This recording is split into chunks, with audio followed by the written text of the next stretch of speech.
అందరికీ నమస్కారం. ఈరోజు న్యూస్ డిజిటల్ అంటే ఆన్లైన్ మోసాల్లో ప్రముఖంగా బెట్టింగ్ యాప్స్ వల్ల అనేక జీవితాలు నాశనం అవుతున్నాయి. భయ్యా సన్నీ యాదవ్, లోకల్ బైన్ అనే వ్యక్తుల్ని అంటే ప్రముఖ యూట్యూబర్స్ వాళ్ళు చాలా పేరు ప్రఖ్యాతులు సంపాదించారు. వాళ్ళని ఈరోజు పోలీసులు అరెస్ట్ చేశారు.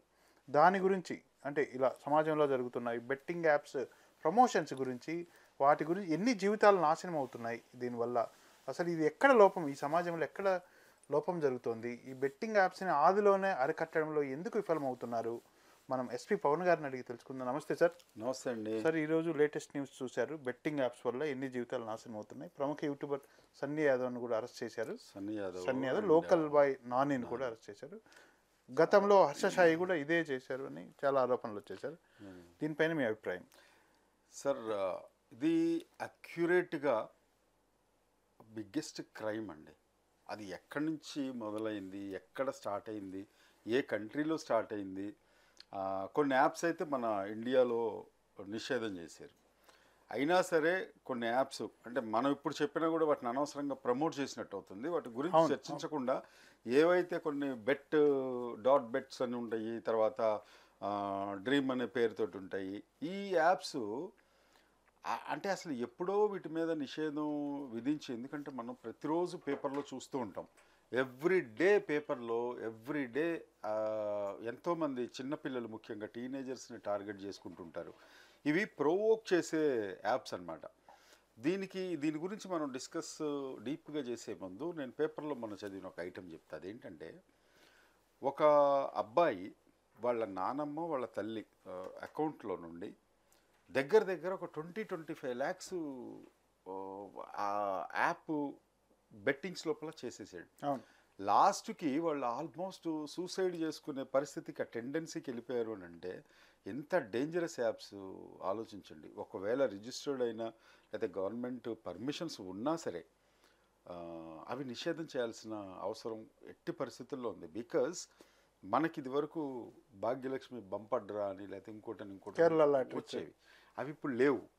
మనకి కంప్లీట్గా వాటిని నిషేధించారు. ఎందుకు అంటే ఇదివరకు కరెక్టే అన్నవి 90s 80s లోపల 90s వరకు ఉన్నాయనుకుంటా నాకు తెలిసి. తర్వాత దాన్ని ఎందుకు తీసేశారు? దానివల్ల 1,00,000 మంది ఒక్కొక్క రూపాయి వేస్తే ఒకడికి వెళ్తుంది. అది చాలా లేట్గా అర్థమైంది. ఒక పర్సన్కి ఆ రూపాయి కూడా ఎక్కువే. దినసరి కూలీకి ఆ 1 రూపీ ఉన్నా సరే వాడికి ఒక టిఫిన్ వస్తుంది, లేకపోతే లంచ్ సంబంధించిన కూరగాయలు ఏవో వస్తాయి. వీటి వల్ల ఉపయోగం ఏమీ లేదు. ఇంత డబ్బులు కూడగట్టి ఒకళ్ళకి తీసుకెళ్ళి ఇవ్వటం ఏంటనే ఉద్దేశంతో అది మనకి కంప్లీట్గా నిర్మూలించారు. ఒక కేరళ లాటరీ ఒకటే నాకు తెలిసి ఇప్పుడు రన్ అవుతుంది, మిగతావి ఏవి లేవు. దుబాయ్లో ఉన్నాయి ఇలాంటివి. బికాజ్ కడుపు నిండిన బేరాలు వాళ్ళు, సేట్లు, దుబాయ్ షేక్లు. సో వాళ్ళ దగ్గర ఇలాంటి ఉన్నా ఓకే, వాళ్ళు ఏదో చేసుకుంటారు, వాళ్ళకేమి డబ్బులు కొదవ ఉండదు, ఇది చేసుకుంటారు. అవి తీసుకొచ్చి ఇక్కడ పెట్టడం వల్ల వాళ్ళు టీనేజర్స్ ఎలా అట్రాక్ట్ అవుతున్నారు అని అంటే, మమ్మీ డాడీ పాకెట్ మనీ కోసమో లేకపోతే వాళ్ళ విలాసాల కోసమో. ఇప్పుడు లేటెస్ట్ ట్రెండ్ ఏంటంటే ప్రతి ఒక్కటి బ్రాండింగ్ ఉండాలి.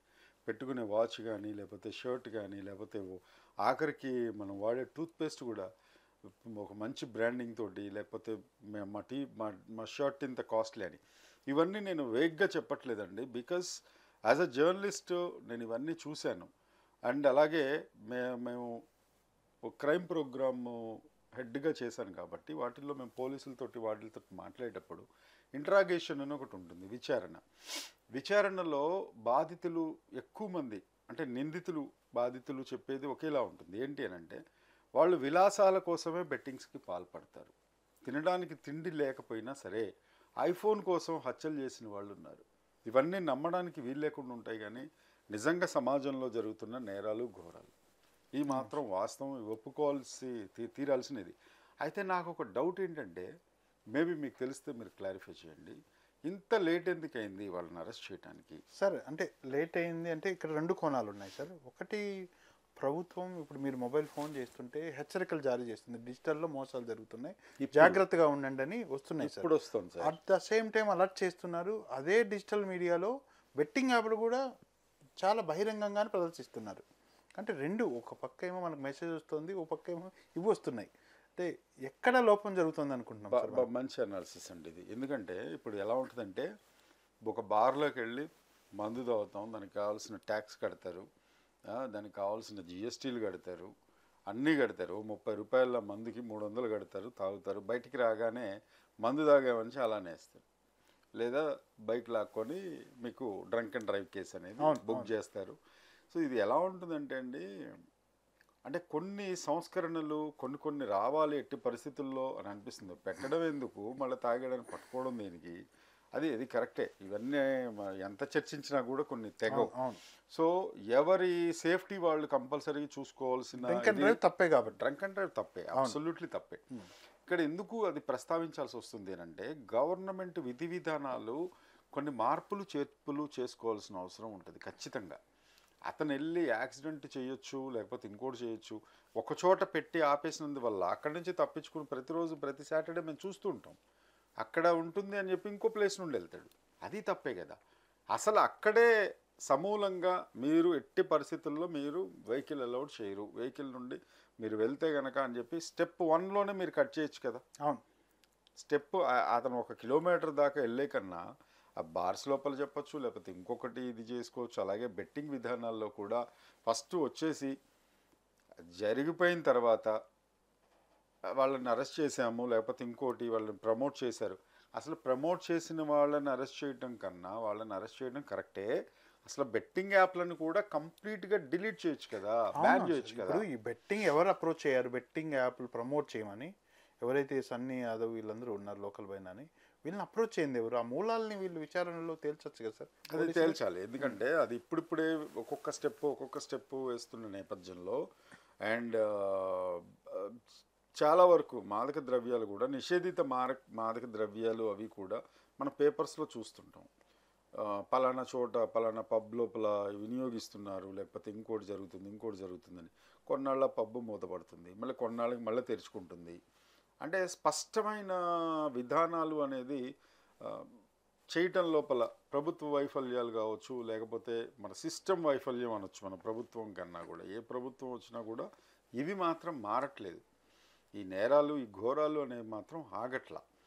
ముఖ్యంగా ఈ బెట్టింగ్ యాప్స్ వల్ల నేను ఇంతకుముందు చెప్పినట్టు ఒక 10th క్లాస్ చదివే కుర్రోడు పాస్వర్డ్ తెలుసుకొని ఆ పాస్వర్డ్ కొట్టేసి ఆవిడ మళ్ళీ వెళ్ళి బ్యాంకులో నోటిఫికేషన్స్ వస్తూ ఉంటే ఏంటి అని చూసుకుంటే టక్ టక్ టక్ టక్ టక్ ఒక్క రోజు లోపల 10-15 లక్షలు ఆవిరైపోయినాయి.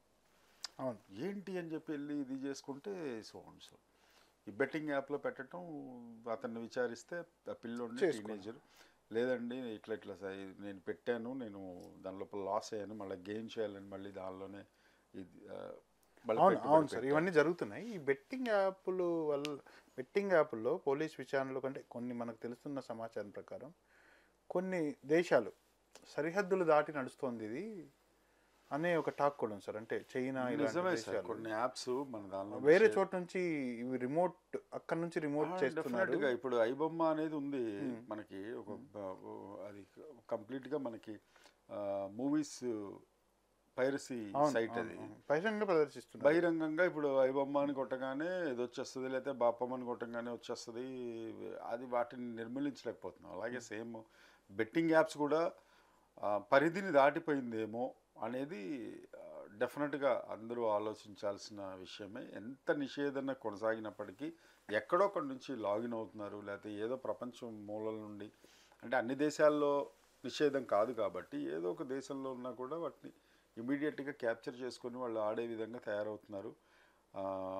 డెఫినెట్గా దీనివల్ల ఫ్యామిలీస్ విచ్ఛిన్నం అవుతున్నారు. ఇన్డెప్త్ మనకి ఆ టెక్నికాలిటీస్ అవి మనకి తెలియకపోయినా ఎలా ఆడుతున్నారు ఏంటి అసలు, అంటే నిషేధం ఉన్న సైట్స్లో కూడా ఎంటర్ అయ్యి చేస్తున్నారు అని అంటే వాటి అనాలిసిస్ కన్నా కూడా ముఖ్యంగా కుటుంబాలు ఫ్యామిలీస్ చాలా దారుణంగా వాళ్ళు మోసపోతున్నారు. వాళ్ళు ఫ్యామిలీస్ అన్నీ విచ్ఛిన్నం అయిపోతున్నాయి, ఆర్థికంగా కూడా చితికిపోతున్నారు అనేది మాత్రం ఇట్ లీడ్స్ టు సూసైడ్స్. తప్పకుండా సార్. అంటే పర్సనల్ వాచింగ్ పేరెంట్స్ పిల్లల పైన పెట్టాలి. కొంతమంది పేరెంట్స్ పెద్దలు అడల్ట్స్ కూడా ఇవి గేమ్ ప్లే ఆడుతున్నారు. దీనిపైన అంతా ఒక వాచింగ్, అంటే ఎవరు దీనిపైన ఉండాలంటే స్వీయ నియంత్రణ అనేది ఒకటి ఉండాలండి. ఇంట్లో పేరెంట్స్ పిల్లలు ఏం చేస్తున్నారు అనేది వాచ్ చేయాలి. ఇందాకే నేను డిస్కషన్ ముందు కొంత ఇన్ఫర్మేషన్ గ్యాదర్ చేశాను. ఇంటర్నెట్ 40% బెట్టింగ్ యాప్స్ సైట్స్ మీదనే ఉంటున్నాయట. ఇది నెంబర్ 1. టీనేజర్స్ 40% ఉంటున్నారు ఇంటర్నెట్ యూజ్ చేసే వాళ్ళల్లో. రెండోది, కనీసం పెద్దల్లో అంటే 30+ ఉన్న వాళ్ళల్లో ఇయర్లీ అట్లీస్ట్ వన్స్ అయినా సరే బెట్టింగ్ యాప్స్లోకి లాగిన్ అయ్యి వాటిని బెట్టింగ్ చేస్తున్నారంట. సో ఇవన్నీ మనకి గణాంకాలు చెప్తున్నాయి మనకి. ఎక్కువగా మన తెలుగు రాష్ట్రాల్లో కూడా ఈ మధ్య 28% పెరిగింది బెట్టింగ్ యాప్స్ మీద బెట్టింగ్స్ చేయడం కానీ దిగాననేది. అంటే ఇదేంటంటే ఈజీ మనీ, విలాసాల కింద లగ్జరీ లైఫ్, ఈజీ మనీ కావాలి, లేకపోతే girlfriends boyfriends gifts ఇచ్చుకోవడానికో లేకపోతే ఇంకో దానికో ఇలాంటి వాటికి అట్రాక్ట్ అవ్వడం, అంటే కష్టపడే తత్వం లేని వాళ్ళే బెట్టింగ్స్ చేస్తారనేది డెఫినెట్గా సైకాలజిస్టులు చెప్పే మాట కూడా. అవును సార్. కానీ ఇంత మీరు అనాలిసిస్ చెప్పారు కదా, ఇప్పటికైనా పోలీసులు ఈ ఏదైతే బెట్టింగ్ యాప్స్ పైన ప్రత్యేకంగా నిఘా ఉంచి ఇప్పటికైనా అరికట్టి, అంటే కొంతలో మొత్తం అరికట్టలేకపోయినా దీనికి ఒక అడుగు ముందుకు వేసి సొల్యూషన్ ఉండాలి. కనుక్కోవాలని. హైదరాబాద్ పోలీసు వ్యవస్థ అనేది మనకి ప్రస్తుతానికి చాలా స్ట్రాంగ్గానే ఉంది. చాలా స్ట్రాంగ్గా ఉంది సార్. స్ట్రాంగ్ పోలీసులు పోలీసు వ్యవస్థ చాలా ఉంది. కానీ దానికన్నా ఈ ఎవరైతే ఉన్నారో వీళ్ళకి ఇంకా కొత్త పంతులు కొత్త ఎస్ ఇప్పుడు ఐబొమ్మ నిషేధించారు అని చెప్పి బాపమ్మ అని చెప్పి ఇంకోటి వచ్చింది.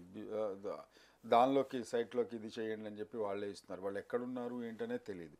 అలాగే పెద్ద పెద్ద సంస్థలు రిలీజ్ చేసిన, అంటే మీడియా రిలీజ్ చేసిన మూవీస్ కూడా ఆటోమేటిక్గా పైరసీ అయిపోతున్నాయి. అయితే నాకు ఒక ప్రముఖ ఓటీటీ ప్లాట్ఫాము చెప్పింది విన్నా, నేను చాలా సంతోషించా. అదేంటంటే, లేదండి మా ఛానల్ లోపల అది ప్రతినిధి నాకు చెప్పాడు, లేదండి మా ఓటీటీ ప్లాట్ఫామ్ నుండి వచ్చినవి పైరసీ ఎట్టి పరిస్థితుల్లో అవ్వవు, మనం దానికి ఒక సొల్యూషన్ కనుక్కున్నాము అది ఇదని చెప్పారు. బట్ అది కూడా అవలా. మళ్ళీ ఒక 1 వీక్ బ్యాక్ నేను చూస్తే ఆ ఛానల్లో రిలీజ్ అయిన సినిమాలన్నీ దీనిలో ఉన్నాయి, ఈ సైట్స్లో, ఈ పైరసీ సైట్స్లో ఉన్నాయి, with quality and with clarity. So దీనివల్ల ఏమవుతుందంటే, ఇంకా ఇవే ఇలా ఉన్నాయనంటే బెట్టింగ్ యాప్స్ని ఏం లేదు సార్. బెట్టింగ్ యాప్స్ క్లిక్ అవ్వడానికి కారణం ఏంటంటే ప్రతి ఒక్కళ్ళల్లో ఉండే ఆశ, దాన్ని ఎక్స్ప్లాయిట్ చేస్తారు. నేను ఈరోజు ఈ బెట్టింగ్ యాప్ ద్వారా నేను 1 లక్ష రూపాయలు సంపాదించగలను అనే కాన్ఫిడెన్స్ తోటి దానిలో 1 లక్ష పెడితే 1 లక్ష రాకపోగా ఉన్న 1 లక్ష పోతుంది. ఒక టీనేజర్కి, ఒక నిరుద్యోగికి, జాబ్ ఏం చేయని పర్సను 1 లక్ష రూపాయలు అప్పు అంటే ఎలా తీరుస్తాడు? అది కూడా ఒక టైమింగ్ ఉంటుంది దానికి. ఆ టైం లిమిట్ లోపల ఎలా తీరుస్తారు? అది తీర్చలేక సూసైడ్కి వెళ్తున్నారు. సో ఇలాంటివి ఎన్నో మనం ప్రతిరోజు పేపర్స్లో చూస్తున్నాం, న్యూస్లో వింటున్నాం. అయినా సరే మనం మాత్రం మారకపోతే, మీరు ఒకసారి స్వీయ నియంత్రణ మిమ్మల్ని మీరు ఒకసారి చెక్ చేసుకోండి. ఎట్టి పరిస్థితుల్లో ఇలాంటివి ఎంకరేజ్ అసలు చేయకూడదు. అలాగే పోలీసు వ్యవస్థ కూడా చాలా పటిష్టంగా ఉంది కాబట్టి కొంచెం లేట్ అయినా సరే నానిని కానీ లేకపోతే ఇంకొక పర్సన్ కానీ ఈ బెట్టింగ్ యాప్స్ ప్రమోట్ చేసే వాళ్ళని నేను చూశాను. ఇలా చాలా బిందాస్గా వచ్చి నేను లక్షల అప్పు తీర్చేశాను, చాలా హ్యాపీగా ఉన్నాను అని చెప్పడం. తర్వాత ఒక అమ్మాయి వచ్చి 20,000 అడిగితే 20,000 కావాలా, ఒక్క నిమిషం ఉండని చెప్పి ఏదో యాప్ ఇది చేసేసి 40,000 తీసుకెళ్ళు అని చెప్పటం. ఇవన్నీ ప్రొవోకింగ్ అనమాట. అంటే వేరే వాళ్ళని ప్రొవోక్ చేస్తున్నాడు ఆడమని. సార్ కొంతమంది సెలబ్రిటీస్, క్రికెటర్స్ కూడా బెట్టింగ్ యాప్స్ ప్రమోట్ చేసినట్లు ఉంది కదా. బెట్టింగ్ యాప్స్ని ఇండైరెక్ట్గా ప్రమోట్ చేసినట్లుంది. ఇప్పుడు లైక్ నేను గతంలో వచ్చిన ఒక యాడ్ తోటి నాకు గుర్తొస్తుంది ఒక యాడ్. అదేంటంటే అజయ్ దేవ్గణ్ అనుకుంటా. అజయ్ దేవ్గణ్ శుభ్రంగా ఒక కంపెనీ ఏదైతే ఉందో దాని మీద క్లారిటీగా ఆ మందు తాగండి అని చెప్తాడు. బట్ లాస్ట్లో ఏమంటాడంటే ఇట్లా కన్ను కొట్టి సోడా అంటాడు. అది అర్థం అవ్వాల్సిన వాళ్ళకి అర్థమవుతుంది.